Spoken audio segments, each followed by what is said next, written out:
খাদক শুধু খাই না, খাদক ডায়েটও করে।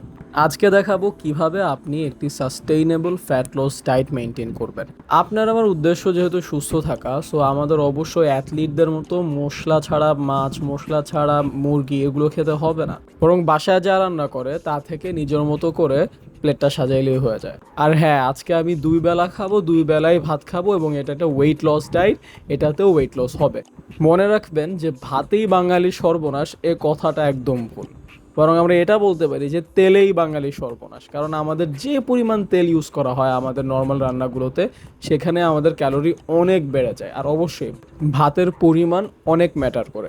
বিশ্বের অনেক দেশে ভাত খেয়ে থাকে, কিন্তু আমাদের মতো এত পরিমাণে খায় না। আমরা ভাত ঠিকই কমায় আনতেছি, কিন্তু আমরা হাই প্রোটিন খাচ্ছি না, এবং যেসব সালাদ, যেসব সবজি খাচ্ছি এগুলোর মধ্যে তেলের ব্যবহারকে কনসিডার করতেছি না। আর ডায়েটের বাহিরের খাবারের ব্যাপারে যেদিন পারবেন সেদিন রেজিস্ট করবেন, আর যেদিন পারবেন না একটা দিয়েই ক্রেভিং মিটায় ফেলবেন। আর পাশাপাশি সপ্তাহে 3 দিন ওয়ার্কআউট করলে এনাফ।